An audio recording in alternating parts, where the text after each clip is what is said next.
আসসালামু আলাইকুম সবাইকে। সো গত কয়েকটা ভিডিওতে আমরা সিএসএস এর আরও বেশ কিছু জিনিস দেখছি এবং শিখছি। তো আজকের ভিডিওতেও আমরা সিএসএস এর আরেকটা নতুন টপিক শিখব, যেটার নাম হচ্ছে ওভারফ্লো। তো ওভারফ্লো জিনিসটা কি? তো ধরেন এখানে আমরা একটা বক্স নিলাম এবং বক্সের ভিতর আমরা একটা প্যারাগ্রাফ নিলাম, লাইক লরেম। ওকে, সো আমরা জাস্ট নর্মাল একটা প্যারাগ্রাফ নিলাম এখানে, এবং আমরা যদি রিফ্রেশ দিই এখানে লরেম নামে একটা প্যারাগ্রাফ চলে আসছে, তাই না? সো এখন এই বক্সটাকে যদি আমরা স্টাইল করি, সাপোজ আমরা বক্সের উইথ দিলাম হচ্ছে, সর্বপ্রথম বক্সে একটা বর্ডার দেবো আমরা। বর্ডার দিলাম হচ্ছে 2px solid solid royal blue. Okay, and বর্ডারের শেষে বক্সের একটা বর্ডার রেডিয়াস দিলাম 5px। দেন আমরা দিলাম উইথ 200px এবং হাইট 200px। ওকে, সো এই হচ্ছে আমাদের একটা বক্স, আমরা ছোটোখাটো একটা বক্স তৈরি করলাম। তো আমরা স্টাইল শিটটা লিঙ্ক করে নিই এবং এটা হচ্ছে আমাদের ওভারফ্লো টিউটোরিয়াল। সো এই কারণে এটা হচ্ছে ওভারফ্লো এরকম। তো দেখেন একটা প্যারাগ্রাফ যখন আমরা দিচ্ছি, তো জিনিসটা আসলে ওভাবে বোঝা যাচ্ছে না, তো আমরা আরেকটা প্যারাগ্রাফ নিই লোরেম নামে। ওকে, সো দুইটা যখন আমরা প্যারাগ্রাফ নিলাম, তাহলে অলরেডি এতক্ষণে বুঝে গেছেন যে আমরা বক্স যতটুকু সিলেক্ট করছি, তাহলে বক্সের বাইরে বেশ কিছু লেখা দেখা যাচ্ছে। এই যে বক্সের বাইরে বেশ কিছু লেখা দেখা যাওয়া, এই জিনিসটাকে কন্ট্রোল করবো আমরা ওভারফ্লোর মাধ্যমে। Left x. ওকে, সো বক্সের বাইরে যে লেখাগুলো, এই লেখাগুলো আমরা কন্ট্রোল করবো ওভারফ্লোর মাধ্যমে। এখন ওভারফ্লোর মাধ্যমে কিভাবে কন্ট্রোল করব? সাধারণত বক্সের বাইরে লেখাগুলো ওভারফ্লো হিডেন যদি আমরা করে দিই, তাহলে হিডেন হয়ে যায়। এটা ডিফল্ট ভ্যালু হচ্ছে ভিজিবল, অর্থাৎ এভাবে যদি আমরা এই কোডটা নাও লিখি তাও এই লেখাগুলো এরকমই দেখা যাবে।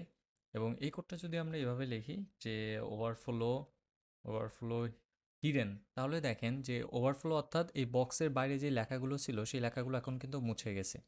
আমরা কিন্তু আর এই লেখাগুলো দেখতে পাচ্ছি না। তো এই লেখাগুলো দেখার জন্য আমাদের আরেকটা কোড আছে, যেটাকে বলা হয় ওভারফ্লো স্ক্রল। তো স্ক্রলের মাধ্যমে আমরা যেটা করতে পারি, ওভারফ্লো স্ক্রলের মাধ্যমে এই বক্সের ভিতর যে লেখাগুলো থাকে সেই লেখাগুলো আমরা ওয়াই অক্ষ বরাবর স্ক্রল করতে পারি। এখন বলতে পারেন যে ওয়াই অক্ষ বরাবর কি? ওভারফ্লোতে সাধারণত ওয়াই থাকে এবং এক্স থাকে, যেমনটা এখানে আমি ওভারফ্লো ওয়াই দিয়ে দিচ্ছি। আমি যদি এটাকে বাদ দিয়ে আমি যদি এখানে নতুন করেও কোড লিখি যে ওভারফ্লো ভাই ওভারফ্লো ওয়াই, ওয়াই হচ্ছে আপনার স্ক্রল থাকবে, তাহলে দেখেন ওভারফ্লো ওয়াই ঠিক একই কোড কোড, কিন্তু কোনো কিছুই পরিবর্তন হয় না, ওয়াইতে সেই স্ক্রলই আছে। তো আমি যদি এখন এই দুইটা কমেন্টও করে দিই তাহলেও কোনো সমস্যা নাই, তাও কিন্তু দেখেন এটা স্ক্রলই আছে। এখন আপনারা হয়তো বা এতক্ষণে অলরেডি দেখে ফেলছেন যে ওভারফ্লো এক্স নামেও একটা জিনিস আছে। হ্যাঁ, তো ওভারফ্লো এক্স জিনিসটা কি? সাপোজ ধরেন যে আমি এখানে একটা এখানে একটা সাধারণ একটা এইচ 1 লিখলাম, H 1 I am box. Okay, just এইটুকু। এবং এইচ 1টাকে যদি আমি একটু স্টাইল করি, এইচ 1 সর্বপ্রথম হচ্ছে ব্যাকগ্রাউন্ড কালার দিয়ে দিই আমি ব্লু টাইপের, যদিও বা ব্লু আমার টোটালি পছন্দ না ব্যাকগ্রাউন্ড কালার হিসাবে। Okay, border radius 5px, colour colour white. ওকে,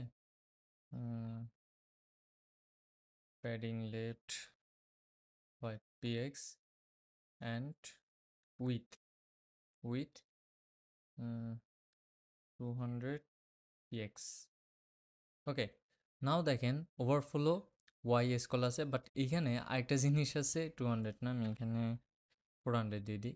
সো আরেকটা জিনিস আছে যে এই বড় বড় কিন্তু একটা পুরো একটা লেখা এখানে দেখা যাচ্ছে। সো এই যে ডান দিক বরাবর পুরো একটা লেখা দেখা যাওয়া, যেমন আমি যদি ওভারফ্লো এখন এটাকেও কমেন্ট করে দিই। ওকে, না আমি যদি বড় করি তাহলে দেখেন যে আই এম বক্স লেখাটা বক্সের বাইরে এক্স অক্ষ বরাবর কিন্তু এত দূর গেছে।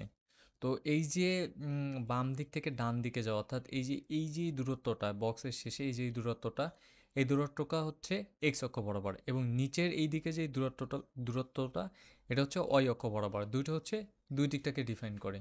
তো এই যে এক্স অক্ষ বরাবর যাওয়া, এটাকে চাইলে আমরা এভাবে কন্ট্রোল করতে পারি যে ওভারফ্লো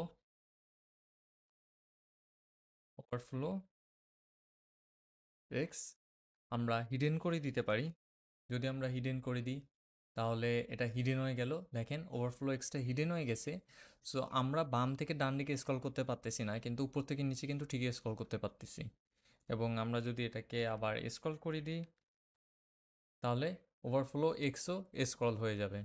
ওকে। এবং আমরা সাধারণত যদি জাস্ট ওভারফ্লো স্ক্রল করে দিই তাহলে ওভারফ্লো স্ক্রল করলে ডান দিক বাম দিক এবং উপর নিচ সব দিকেই হচ্ছে আপনি স্ক্রল করতে পারবেন। ওকে।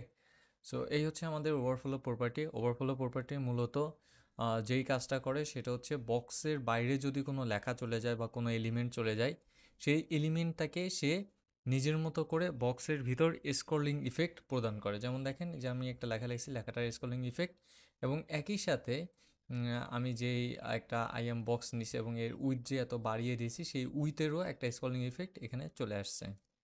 ওকে। Font family গিলসন্স। ওকে, নাও এখন একটু সুন্দর দেখাচ্ছে।